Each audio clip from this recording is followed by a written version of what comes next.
Okay, we're going to go through some examples of what we in DMGL consider world-class for maintenance and the criteria we're using when we are doing assessments.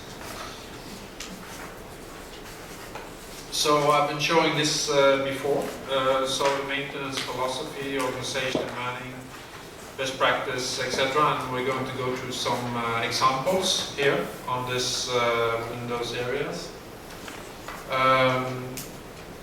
This is a little bit like a typical list of items that we would expect to see. The maintenance philosophy is kind of documentation which maintenance processes are identified to be critical success factors for you. And that could be different from company to company, but I think there is kind of there are some global items that would apply to any company. Like any company would try to apply a certain extent of condition monitoring and condition-based maintenance. Any company would apply some kind of risk-based maintenance. So there are some universal principles of good practice for maintenance that should be kind of written down in statements in the maintenance philosophy. The maintenance philosophy should be something that every operator, every technician, all staff basically should have an ownership to the maintenance philosophy. So it should not be too complicated, it should be easy to understand, should be something that everybody can relate to. And the organization and manning, often there is a need to evaluate if you have the right number of people to do maintenance. If you have too many people, in the long run it will be too costly. If you don't have enough people, they will always struggle with a lot of backlog in the maintenance. And one way of doing that, we're saying that if you're going to assess if you have enough people for maintenance, you also have to put a duration on your maintenance activities. So if you're doing some kind of test on an emergency shutdown valve, then in your maintenance program you have to say that test on that valve will take 3 hours from a mechanic and 1 hour for support from an instrumentation technician. If you do that, then you know exactly that for each test on that valve you need 4 hours, and you know exactly which discipline is involved. And when you know that, then you can start assessing how much people you actually need for maintenance. So we see that as a best practice to actually, for every maintenance activities you have in your program, to also have estimated hours to carry out the activity in the maintenance program. So in SAP or in Maximo, whatever you're using to record a number of hours. The best practice, documentation, well structured and lesson learned shared. I mean, if you have typical incidents, if you have failures, you should share best practice within your company. That could be to share it from plant to plant. You know, you have a failure in one plant, you share it with the next plant. Or it could be sharing between different departments in your organization. And also, what we would like to see is that every document, every procedure has got an owner. So somebody is owning a process, and maybe somebody is owning the planning process. Maybe the head of the planning department, he is owning the planning process. He is responsible for making updates to the planning procedure. And performance review, also when it comes to performance review, it's important to minimize planned maintenance losses. There's a lot of focus on reliability, because reliability is about unplanned losses. But what about the planned losses? You know, when you are having a planned shutdown, then you're also trying to minimize the period you're shutting down.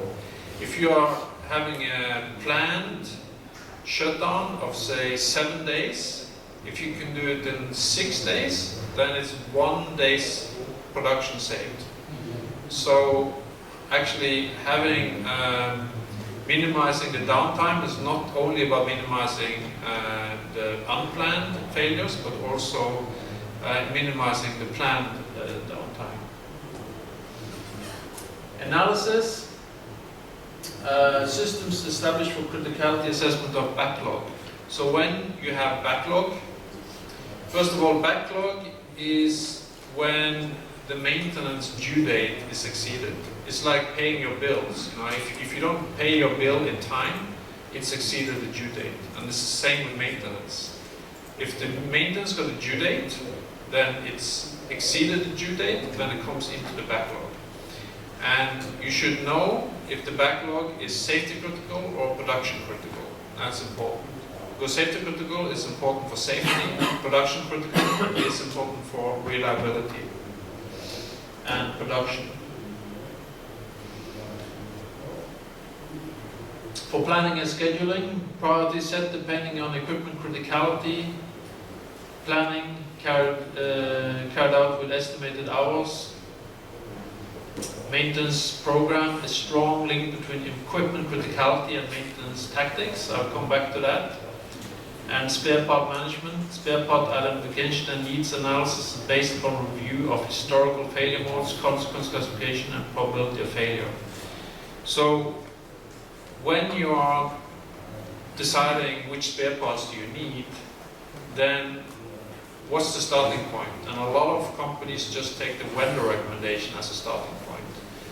But the problem with the vendor recommendation is that the vendors really don't have a lot of operational experience. So the vendor recommendation can be a good starting point, but it's recommended that you are, when you have 10 years of operational experience, you have a lot of failure history. You know which spare parts you need. So you need to look at your failure history, which spare parts did you use in the past, and update your spare part strategy and holding requirements based upon your experience.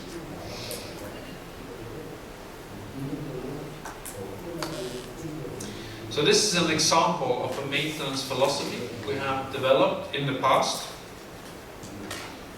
You can see here it's divided into reliability risk assessment and PM program.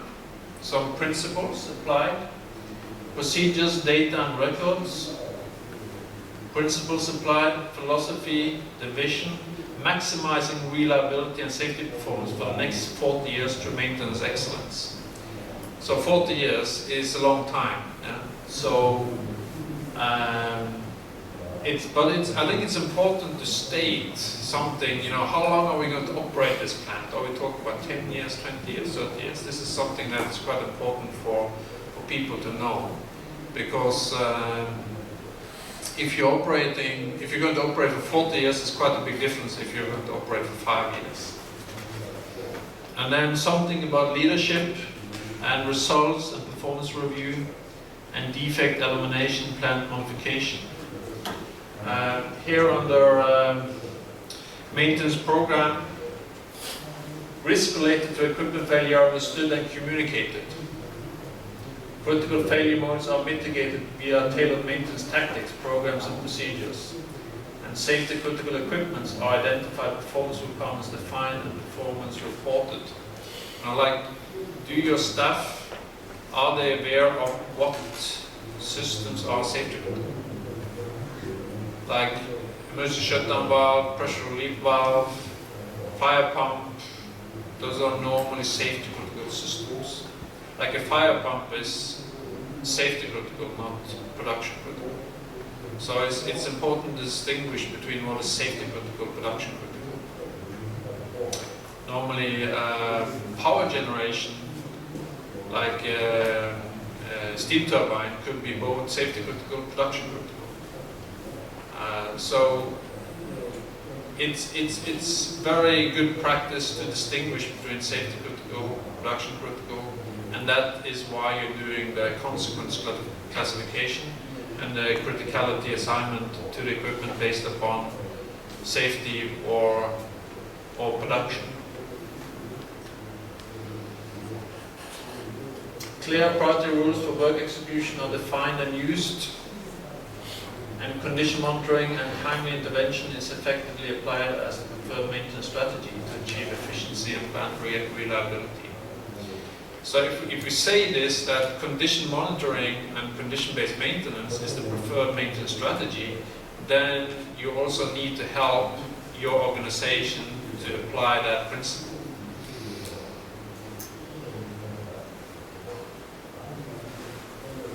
Procedures for maintenance tasks are updated on a regular basis. So maintenance is not static, it's subject to continuous improvement, and your organization needs to drive that. You need to encourage your employees, your technicians, your mechanics to critically assess your current maintenance process and come up with suggestions for improvement. Because your equipment is also changing in your operating envelope is maybe changing, the age of your equipment is changing, so your maintenance program and activities should also change.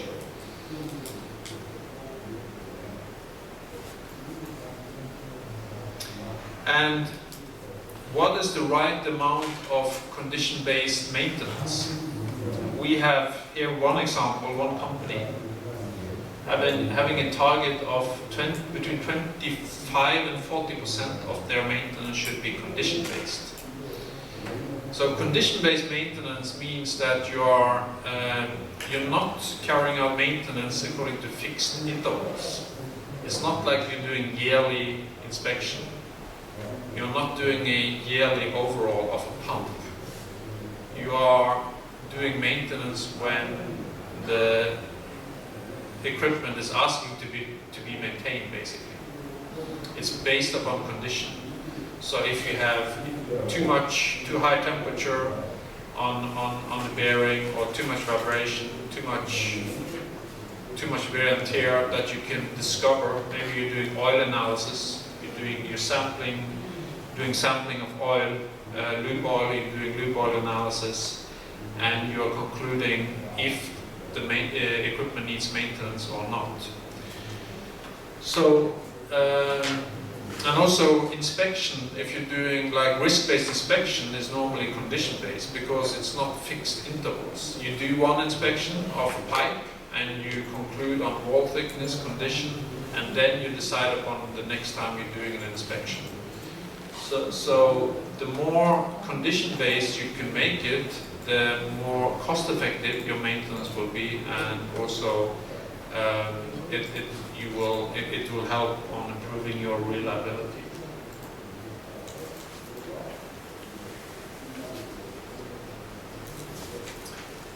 So identify the equipment where condition-based maintenance is cost beneficial, and if condition-based maintenance do not cover all failure modes and PM is still required, it may not be cost-effective.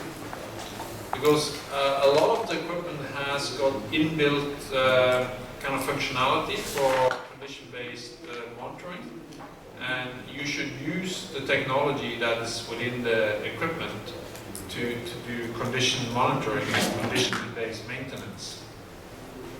A lot of the valves today are, there's a lot of condition-based technologies, and a lot of the heavy rotating equipment, there's a lot of condition-based technology which you can use for doing condition-based maintenance. And it's important to establish a complete value chain to have the benefit of CPM. Critical to have software and competence in the engineering staff to use the CPM data. So your people need to be competent to do the interpretation of vibration, temperature monitoring, and lube oil analysis, and they need to be. You also need to have the authority Because if you have too much vibration, too much kind of, you have some early warning that something will go wrong, then you need to have somebody who's got authority to say enough is enough. We're going to shut down the production. We'll lose production for a short period, but at least we will lose less production than if we wait longer and have a catastrophic failure on the equipment. So somebody in your organization needs to have the authority to say enough is enough, we need to shut down to do maintenance. And also, when you do shut down, then you need to have the spare parts available, you need to know what to replace, etc. The organization needs to be ready to do the maintenance. CBM need ownership in engineering and operational departments, so it's a kind of a very close cooperation between operation and maintenance, because together they need to plan the shutdown to control availability. And some equipment will have a big savings potential for condition-based maintenance, and others less.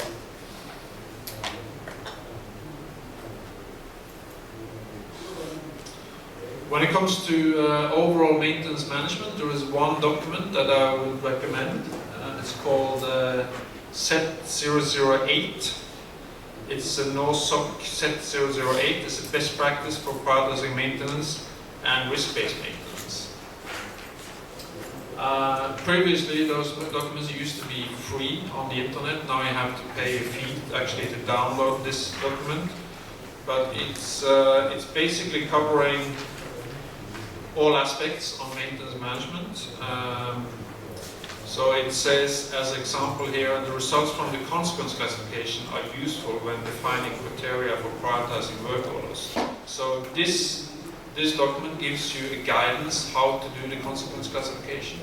It kind of gives you all the details you need to carry out that assessment, and how to use the consequence classification or the criticality of the equipment when you're prioritizing the maintenance. Preventive maintenance work orders should in principle be executed according to the given maintenance plan, and backlog related to the plan should be performed based upon risk, probability and consequence of failure. And prioritization of corrective maintenance should be done based upon the risk of the failure represents, described as the consequent failure, impact probability of failure. So those are the sections provided in SET 008. You have a methodology for risk-based maintenance and maintenance management, and then you also have a description how to do the technical hierarchy in SAP or other system, how to do the consequence classification, how to establish your maintenance program, how to do your maintenance planning, the reporting, analysis, spare part evaluation, personnel and resources. So for corrective maintenance, this is basically the principles that they recommend for in SET 008, and that we also recommend, is that when you have a need for corrective maintenance, there are two things you have to look at. You have to look at the consequence classification and the failure impact. So if the failure impact is you're losing the function of the equipment, then that is something that is important for the priority, because if you're losing a function, you're also losing, it's got a consequence, either safety or production. So when you have equipment failing, you're looking at the functional location, and you're looking at the criticality classification and the redundancy. And all of those factors, so the consequence classification, the failure impact, and considering the redundancy, that will determine the priority of your maintenance. And when you have the priority of your maintenance, then we're back to the required end date. You need to define in your system a preset values for required end date. That could be within 2 days, within 1 week, within 1 month, within 1 year, that needs to be established in your system, and people need to know about it. And again, it's just the maximum limit. So if it says within 1 week, that's the due date. And if you exceed that 1 week, it comes into your backlog. And in your backlog, it needs to be shown, is it production critical, safety critical, etc.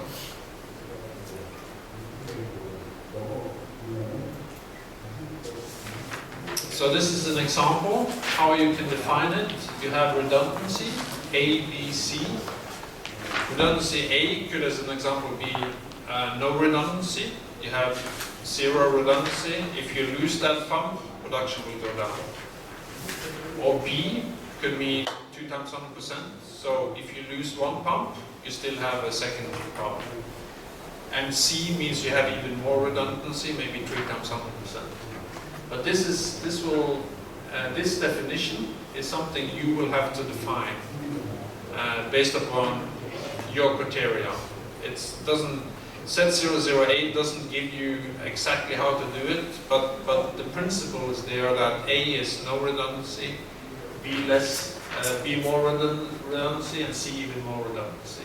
The more redundancy you have, the better reliability you also will have. But of course, when you are designing a plant, if you have a lot of redundancy, the drawback with redundancy is the cost. The more redundancy, the higher the cost. And then it's criticality, which could be 3. Criticality is the highest consequence you have.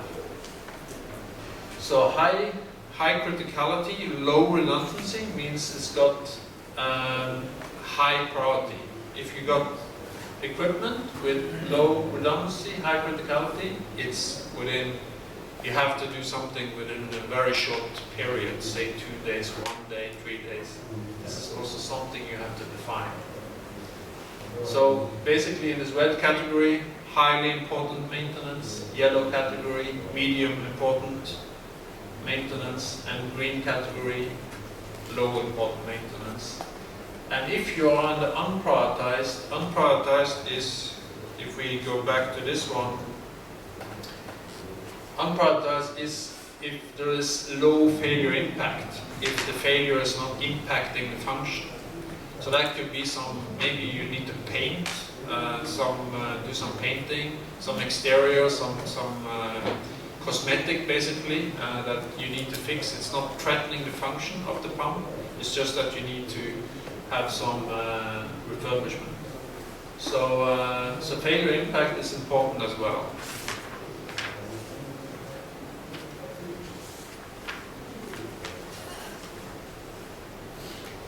So we're back to this table where we're considering criticality. Criticality here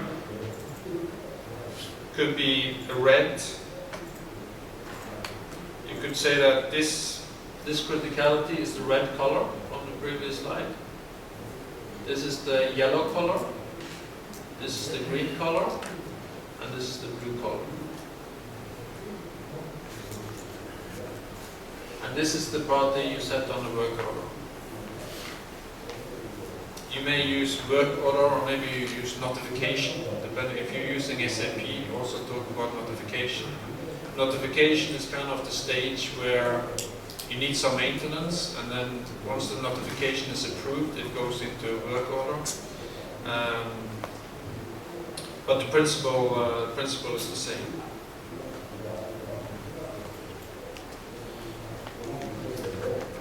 So this is a typical list of what we consider best practice for maintenance program. So a risk-based inspection program is fully developed for static process equipment. Results of inspections are used to update the RBI program. And consequence classification has been carried out according to industry best practice and assigned to equipment as a basis for selection of equipment, where detailed RCM, RBI, FMEK analysis is recommended. And PM program established and prioritization of work orders and spare part evaluations. Maintenance program to time-based maintenance, interval-based maintenance, and condition-based maintenance has been developed based upon failure modes and frequencies, technical condition, consequence classification, and consequence classification is used as a basis for cost-benefit assessment of the maintenance program. So for the critical equipment that you have you identified the failure modes? Do you know how it's failing? And you know which maintenance tactics and maintenance strategies that will help you in identifying those failures. Inspection and maintenance programs are established before startup of new equipment. It's important before you start up, also when you're doing modifications, that you have already established a maintenance program. And maintenance is as far as possible condition-based. So condition monitoring is used to minimize maintenance work and downtime for critical systems and equipment. And the process for condition monitoring involving operations maintenance team is fully developed. So it's important that all people understand their role in condition-based maintenance. Because you have the operator also sitting in the control room. The operator in the control room is also looking at condition data. Is also looking at temperatures from temperature transmitters, pressures from pressure transmitters.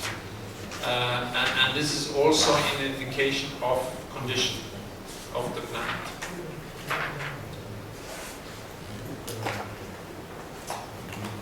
The maintenance tactics you developed based upon, not all maintenance will need not all equipment will need preventive maintenance. You can have a run to failure philosophy on some equipment. Depending on if you can detect the failure mode or not, you will have different maintenance tactics. Some maintenance may be interval based, some will be based on running hours, and some will be condition monitoring. So this is an example of a decision logic, how you can determine what kind of maintenance you need, the maintenance strategy. And we're also doing a lot of optimization of maintenance testing of safety systems. Because safety systems like safety valves can be tested too often. It depends on the failure frequency. How many, when you're testing a valve, how often is it failing? If you're doing a lot of tests and you never discover any failures, then maybe you can increase the interval. So here is an example of number of tests and number of failures that you have. If the number of tests, if you're doing a lot of tests, but you have not so many failures, then you can increase the interval. You can do less maintenance. But if you're doing few tests, but have a lot of failures, then you need to decrease the interval. So maintenance is not static. Maintenance depends. You need to change your intervals depending on how many failures and how many failures you are detecting. You should also try and set an acceptance criteria. So for gas detectors, as an example, or emergency shutdown valves, it would be good to define how many failures do you accept. Maybe you accept 1% failures or 0.1% failure, and that is linked to the SIL requirements, the safety integrity level requirements of your systems.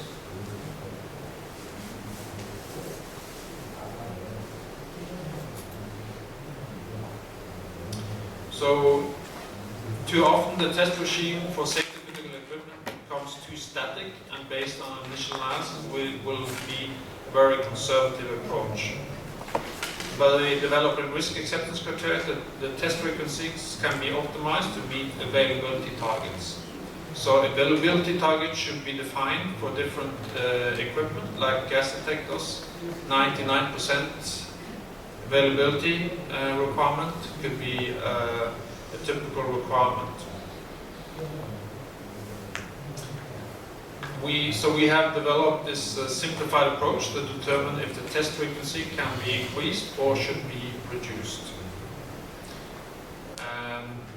Based on the number of failures and the number of tests.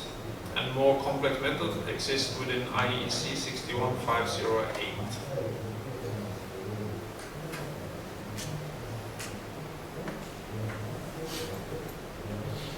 And then management of change.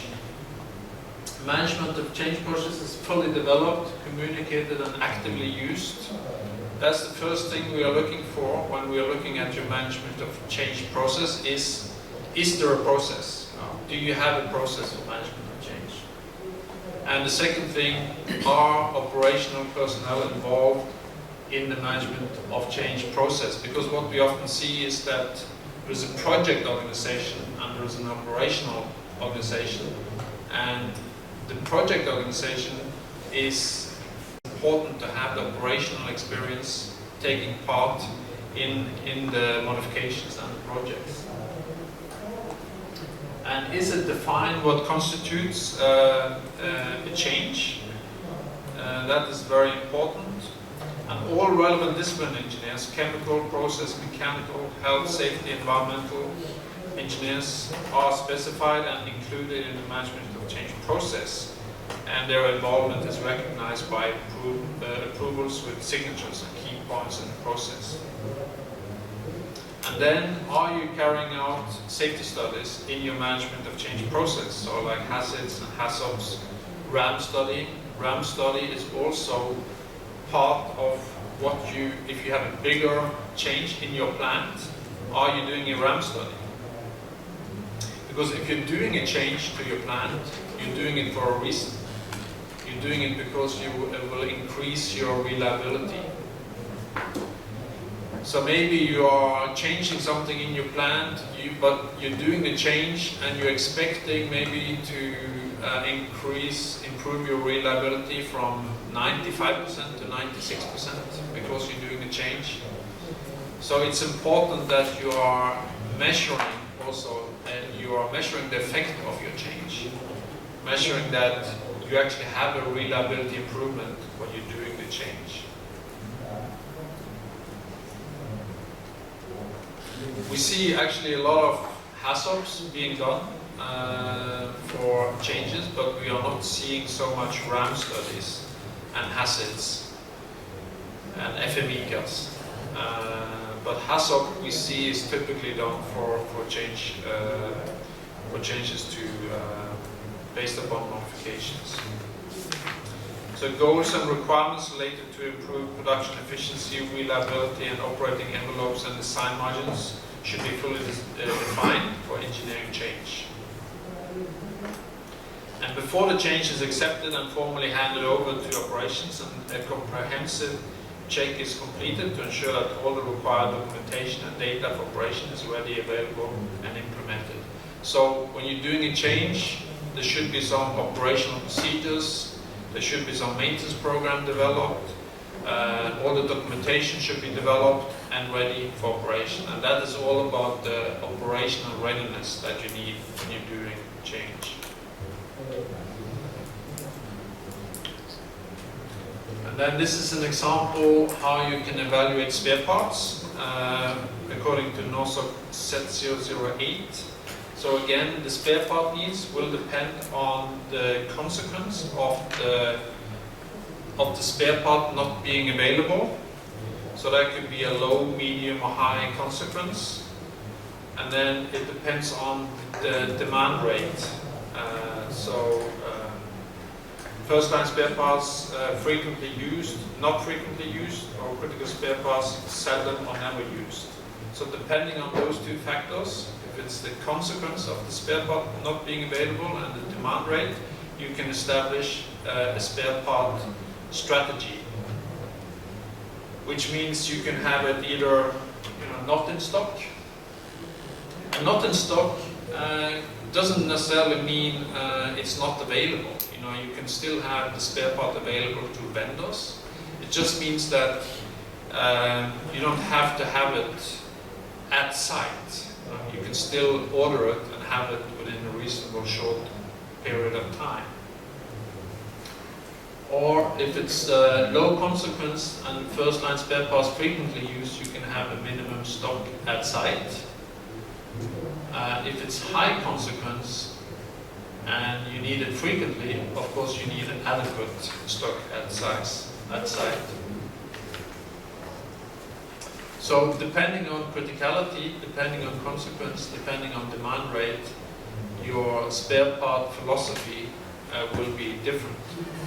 And this is all about optimizing your inventory strategy, optimizing how much capital you have bound in your spare part and your storage.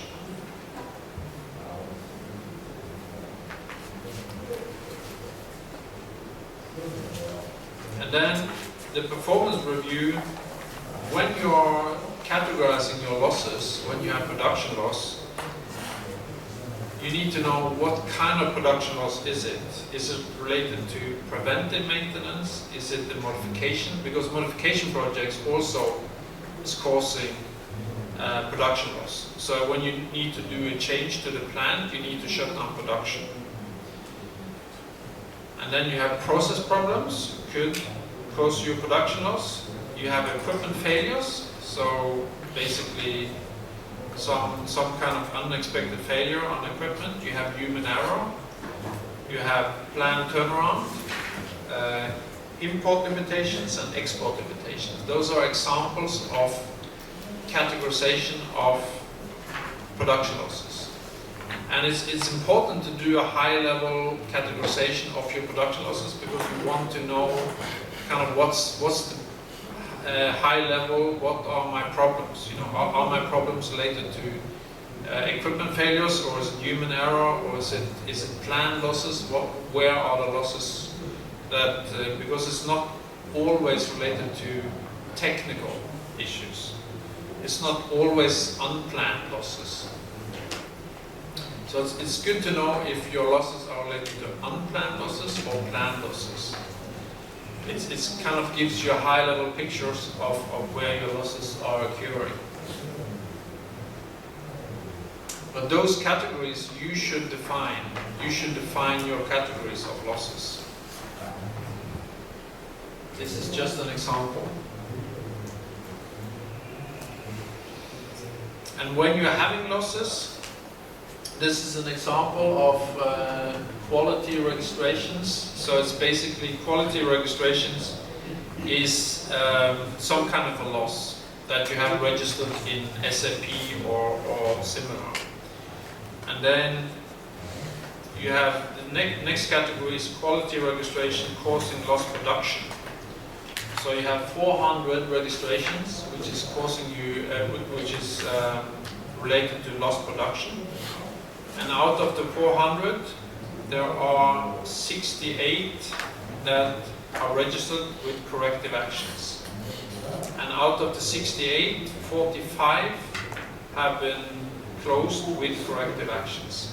So this is showing you that out of the 400, there are very limited number that actually are associated with some actions, and only a very limited number have been closed. So it should be a lot more. Because normally, if you have a loss, there should always be an action. And if you have an action, it should always be closed. So normally, in the ideal world, you would have 400, at least a lot more actions than 68. You always need some actions. Any loss should be avoided, basically. Any unplanned loss should be avoided. So you need to register actions, you need to have a learning organization, you need to have continuous improvement.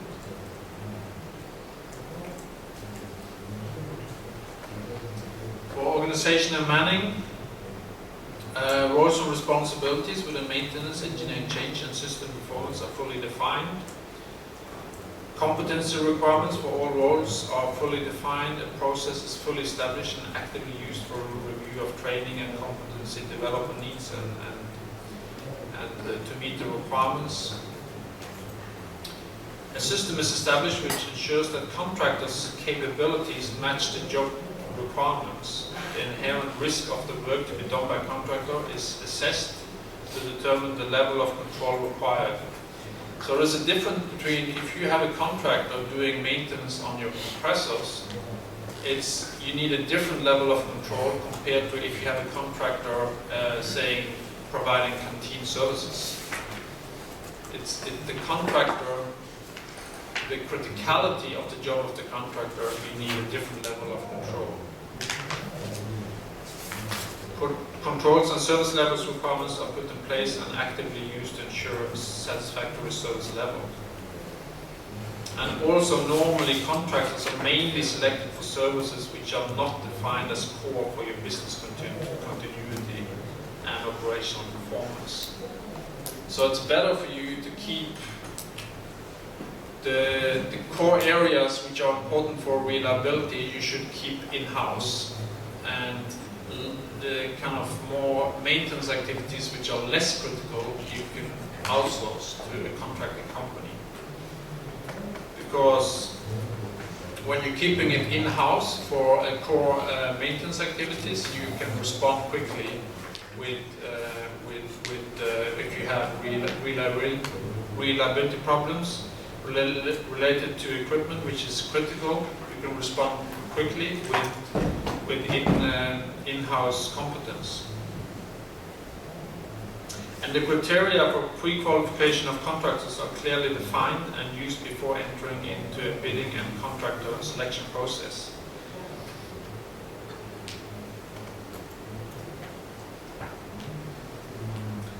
And the root cause analysis, there are three basic steps you need to conduct in the root cause analysis. You need to collect facts such as maintenance history, alarm logs, other activities in the facility, and photographic evidence. Material analysis. Establishing a timeline and event log leading up to the incident. And investigating failure causes using market-proven process such as fishbone diagram, fault tree analysis, and bow tie analysis. It's actually the most common mistake we see with root cause analysis is that you are jumping too quickly on a conclusion. It's very important to collect facts and investigate all possible causes of failure before you're jumping on a conclusion. So spend enough time to collect evidence before you're jumping on a conclusion, and establish a timeline for what went wrong, and do some kind of analysis in the fishbone diagram or bow tie analysis to identify the causes. And also have a process. Don't do root cause analysis on everything because it will take you too much time. Do root cause analysis on the big losses, where you have maybe a day of lost production, where you have a real breakdown of some equipment, where it had a big cost impact. Then you should do root cause analysis. But don't do it on everything because you will spend too much time. Choose the big losses and do root cause analysis on the big losses.